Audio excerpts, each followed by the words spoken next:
Ang bidyong ito ay ipinadala sa atin ng isa sa ating mga viewers na si Richard Zapata at matagal na di umanong nakasave sa kanya ang bidyong ito at hindi na niya maalala kung sino ang uploader nito. Pero ayon sa kanya ay mula di umano ito sa livestream ng isang grupo ng mga Mexican ghost hunter na sinubukang mag-imbestiga sa isang abandonadong mental asylum. Narito ang video at panoorin mo ito ng mabuti. No mames, güey, está bien pinche oscuro. ¿Ya viste eso qué? ¿Viste esa madre, güey? Está bien rara. ¿Qué vergas? Corre, corre, corre. Mula sa pasilyong ito ng abandonadong asylum ay nakita nila ang isang manika na nakatayo sa gitna. Maya-maya pa ay tila nagsalita ang manika. Pagkatapos ay bigla na lang itong gumalaw at hinabol ang grupo.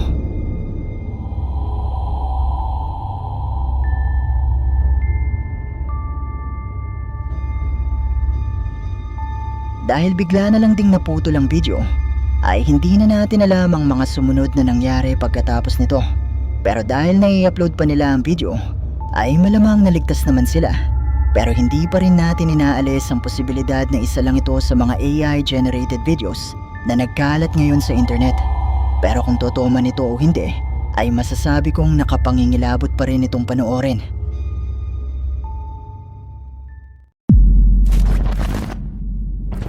Ang bidyong ito ay mula naman sa kolaborasyon ng sikat na YouTuber na si Boss Rino at ng sikat na TikTok streamer at YouTuber na si Maiso Girl. Sa bidyong ito ay sinubukan nila magmukbang sa loob ng isang abandonadong eskwelahan sa Nueva Ecija. At habang sila nga ay masayang nagbibiruan at kumakain, ay merong nangyari na nagpatindig sa kanilang balahibo. Akala ko naman sinabihan ka, kuya, 150 ganun. Kaya ka natakot. Tatakbo na ako noon. Tatakbo na ako. Kasi Magpapapicture lang pala. tatakbo na 150 sasabihin. Hindi ako papayag kasi dapat 180. 180. Oo, di ba?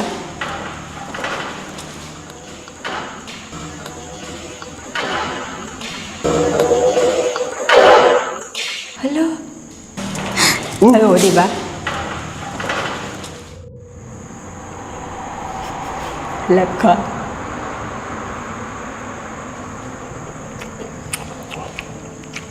Ano yun? I-open ko ha. Ino-open niya eh. Ano yun? I-open ko lang. Hindi, ano yun? Hindi ko Ba't alam. ginagalaw yung bintana? Baka papasok siya dito. Teka, tetestingin ko lang baka hangin ah. Pag ito hindi gumalaw. Walang hangin. Ito siya oh, ito siya, ito siya. At Tignan mo, saka, ganyan. O, di ba? Kung hangin yun, dapat malakas.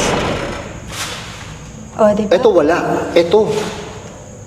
Kaya ba siyang paanuhin ng hangin? Hindi, wala namang hangin eh. Huwag mo kaya. Habang kumakain at nagkukwentuhan ang dalawa, ay narinig nila ang pagkalampag ng bintana na indikasyon na may nagpapagalaw dito. Pero ang nakapagtataka dito ay wala naman silang nakikita at hindi naman malakas ang hangin ng mga oras na ito. Bukod pa dito ay maririnig ang mahinang boses ng animoy isang tao na nagsasalita kasabay ng pagkalampag ng bintana.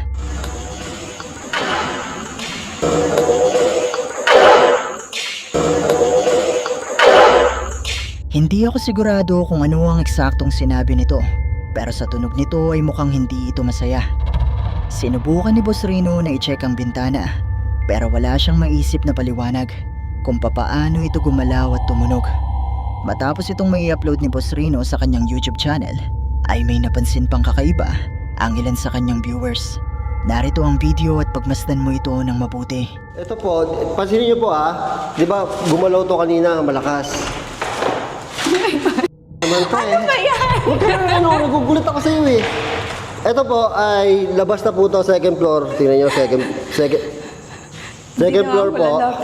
Tapos pero gumalaw talaga siya kanina. Alam mo yung hindi hangin? Bakit ganun?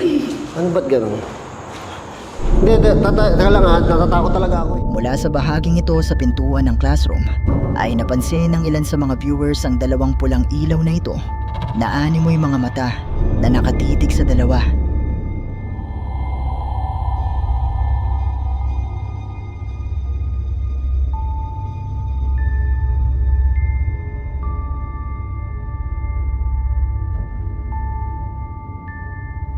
Hindi sigurado si Boss Rino kung ano ang isang ito, pero ayon sa kanya ay baka ilaw lang ito mula sa sasakyan na nasa harapan ng eskwelahan.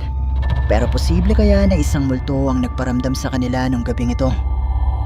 Malaya kayong i-comment sa ibaba ang inyong mga opinyon. Wait, napansin ko na 80% sa mga viewers ay hindi pa nakasubscribe dito sa ating channel. Kaya naman kung ikaw ay isa sa 80% na ito, iniimbitahan kita na i-hit ang subscribe button at ang notification bell dahil marami pong mga nakakatakot na videos ang paparating.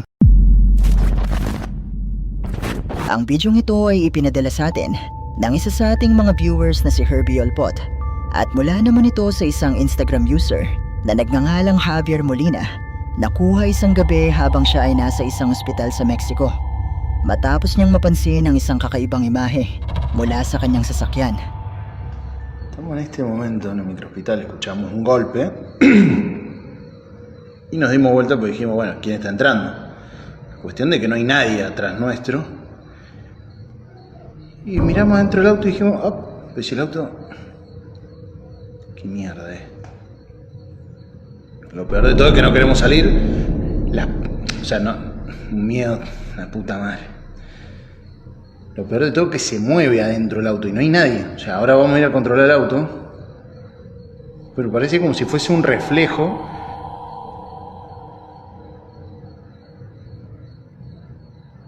La puta madre.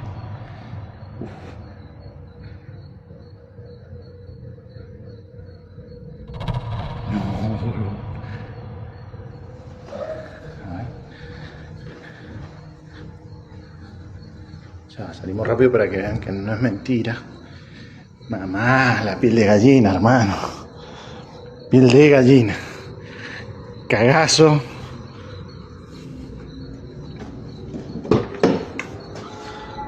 Nadie. Nadie.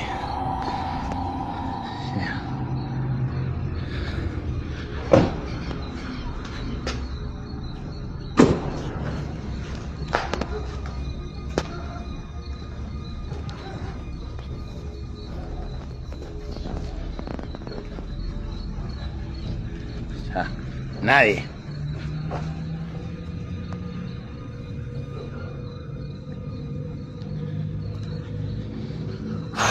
Un montón. Es un montón. Mierda.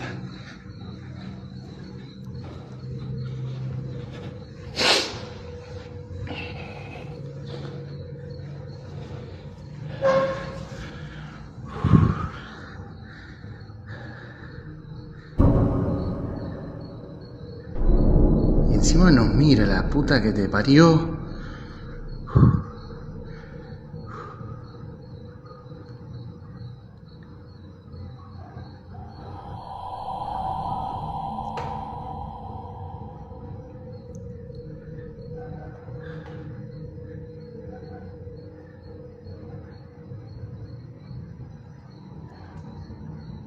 No, chabón. No.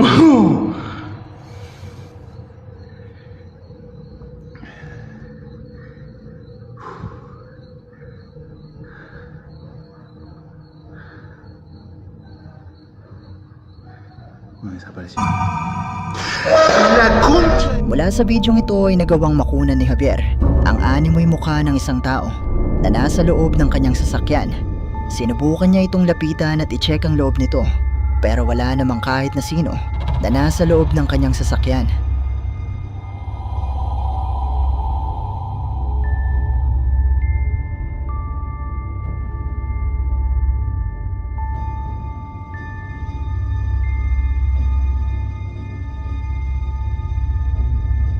Sa muling pagbalik ni Javier sa loob ng ospital, ay muling nagpakita sa kanya ang tila isang tao na nasa loob ng sasakyan. Marami sa mga nakapanood ng bidyong ito ang naniniwala na posibleng isang multo ang nagpakitang ito kay Javier. Pero kayo, ano sa tingin nyo ang isang ito?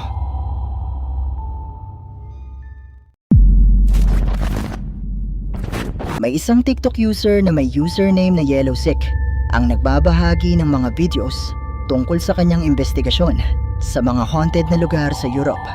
At nito ngang nakaraan ay naimbitahan siya ng kanyang kaibigan na mag-imbestiga sa isang krematorium kung saan ito nagtatrabaho dahil ayon sa kwento nito ay madalas na may nagpaparamdam sa kanya habang siya ay nagtatrabaho. At sinubukan nga na mag-imbestiga ni Yellowsick para subukang kumuha ng patunay na ito ay totoong haunted. Lights, they turn off automatically at a certain hour. And I'll tell you right now, I'm gonna walk you through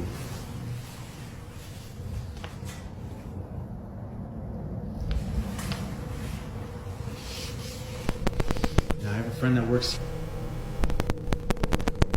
that he would see and hear things coming from these furnaces when they're burning the bodies. So when I'm walking through here, they usually put the urns out to send to the families. So when I'm walking here at night, I walk right by these urns that they put on these tables here. And then I come down, freaking out.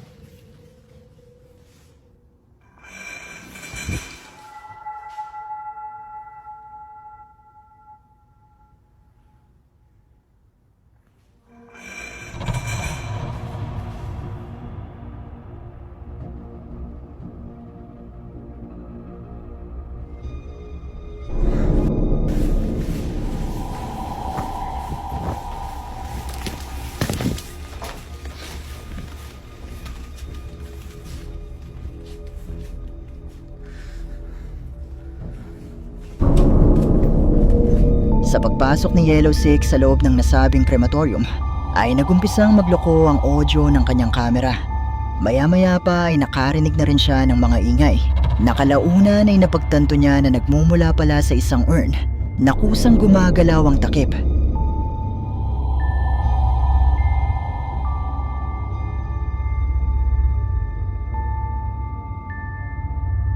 Agad-agad siyang lumabas ng kwarto at sa kanyang paglabas ay tila ba may sumunod sa kanya dahil bigla na lang gumalaw ang kortinang plastic na ito. Naniniwala ang uploader maging ang mga nakapanood ng bidyong ito na posibleng isang multo ang nagparamdam sa kanya nung gabing ito. Pero katulad pa rin ng palagi kong sinasabi, nasa inyo na kung maniniwala ba kayo o hindi.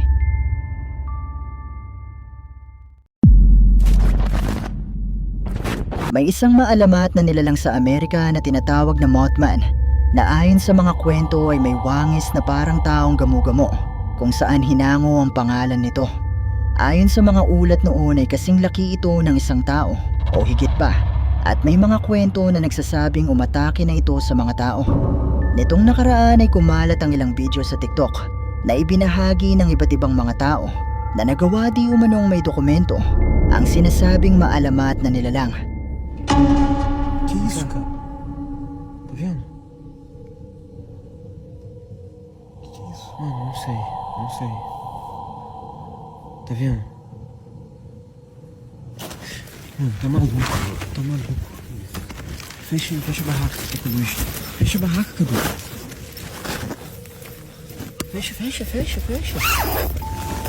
Mula sa bidyong ito habang ang magkaibigan ay nasa isang camping site ay napansin nila ang isang hindi matukoy na nilalang na tila ba pinagmamasdan ng kanilang tent at ayon sa kanila ay tila nahahawig ito sa deskripsyon ng maalamat na nilalang na Mothman.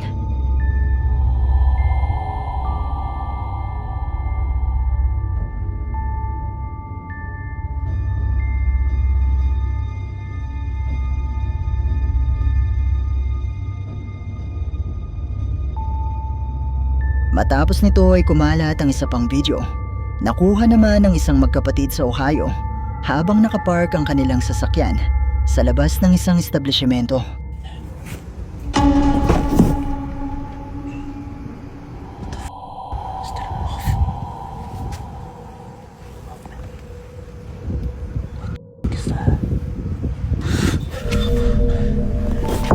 Mula sa bidyong ito ay ipinapakita nila ang isang itim na figura na tila ba may sungay na ayon nga sa kanila ay para di umanong isang gamo-gamo.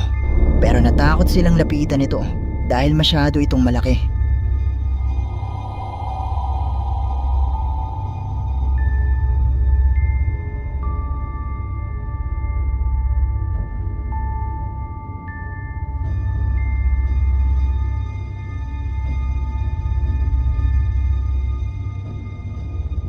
Naniniwala ang marami sa mga nakapanood ng mga bidyong ito na posibleng ito na nga ang maalamat na nilalang na tinatawag na Mothman. Pero kayo, ano sa tingin nyo ang isang ito?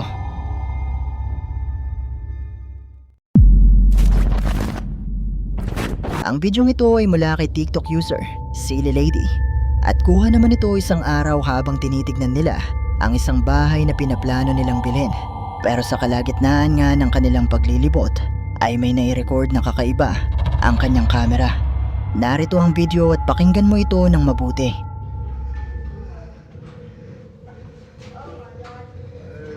Yeah, I'm scared of them. That's why I'm walking. Bubby, you stay with us. I'm going down.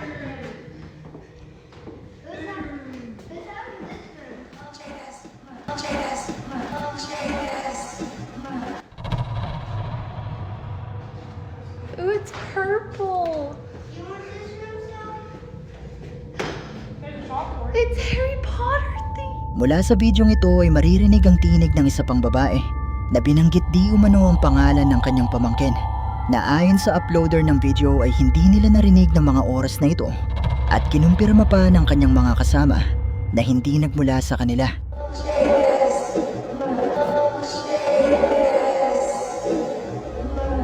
Matapos nito ay binalikan ng uploader ang lahat ng mga video na kuha niya nung araw na ito at nadiskubre niya na meron pa palang isang video na may nai-record din na kakaibang boses.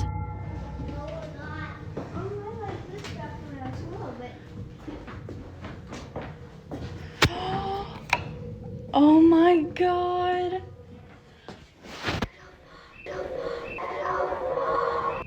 Mula sa bidyong ito ay maririnig naman ang mahinang boses ng animoy isang bata na hindi malinaw kung ano ang sinasabi at katulad sa nauna ay hindi nila ito narinig at hindi ito nagmula sa kanila. Matapos na kumalat ang mga bidyong ito ay may napansing kakaiba ang ilan sa mga viewers sa unang video na ibinahagi ng uploader mula sa bahaging ito, kung saan ay may ilang nagsasabi na may kakaibang pakiramdam sila at ang ilan pa nga ay nagsasabing may nakikita silang itim na figura na nakatayo sa sulok na ito.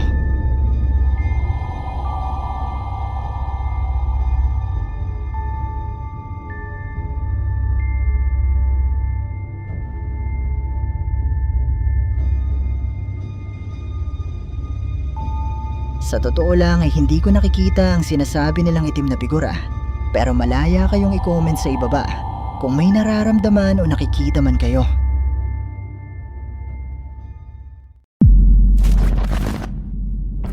Narito na naman tayo sa bahagi ng ating episode na isa na namang nakakagulat at nakakapangilabot na video.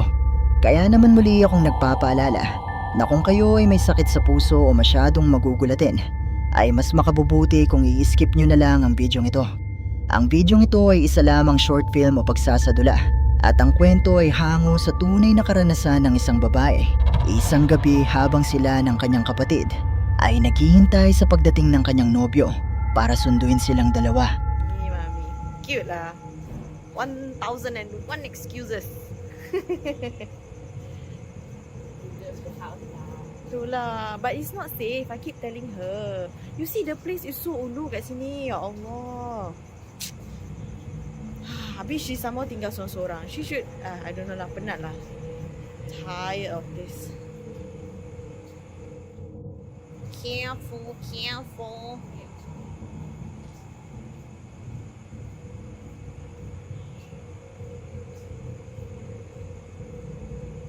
Abang ini suruh di sini?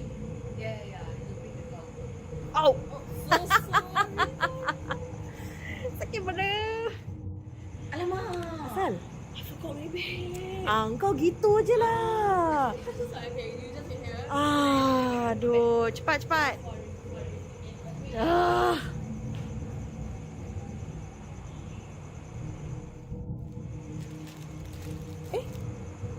Cepatnya.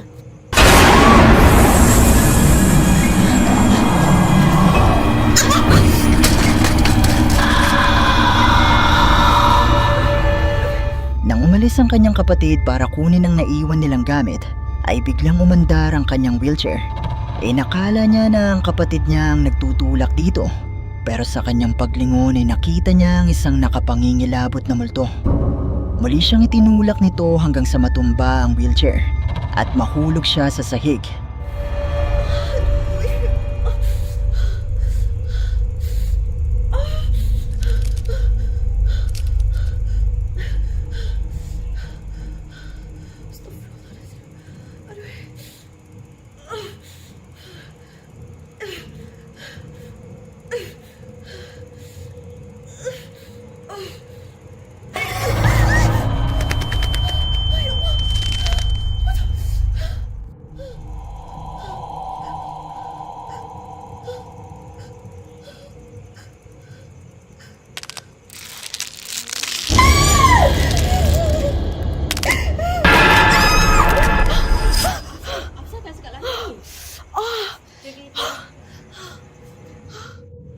Tadi ada ni.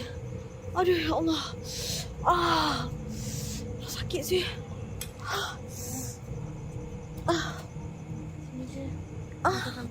Okey, kejap. Kasih kat Steve pegang tangan kat.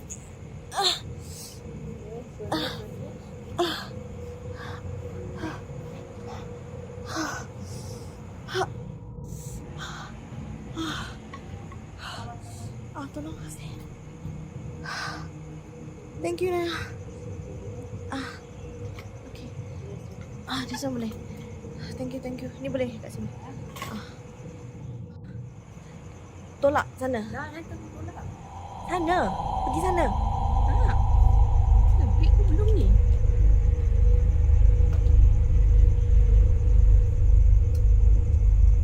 Tolak. Just tarik.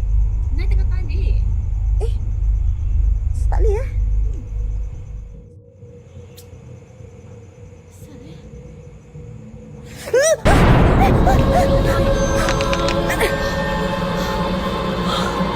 Masa boleh ni? Kasih tak reverse. Aku lagi so turut. Ya Allah Tuhanku. Masa boleh macam gini Tadi padahal ada break tau. Masa jalan sini You call up idea already not? Naya?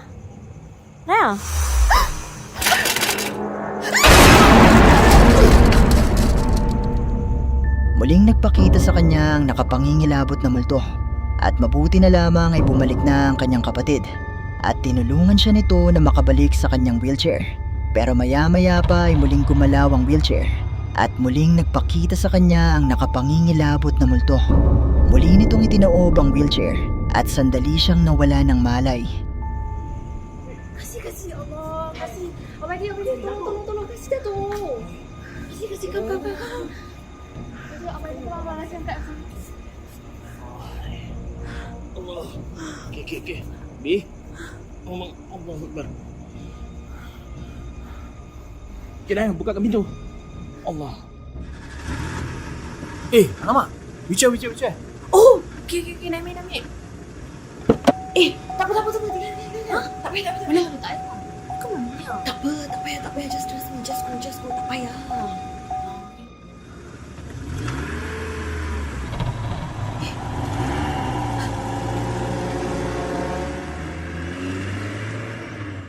At dito na nagtatapos ang ating video. Kung nagustuhan mo ang video ito, sana ay mag-iwan ka ng like at ng iyong komento.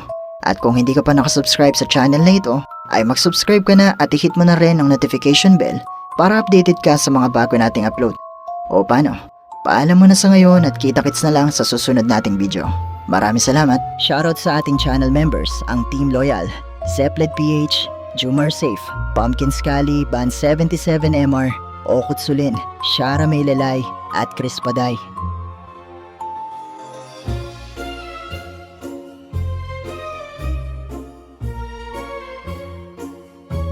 Hi! Kung meron kang mga videos na pwede nating i-content sa ating munting channel, i-email mo lang ito sa sircripstv@gmail.com o kaya naman na i-PM mo lang ako sa ating Facebook page. Maraming salamat!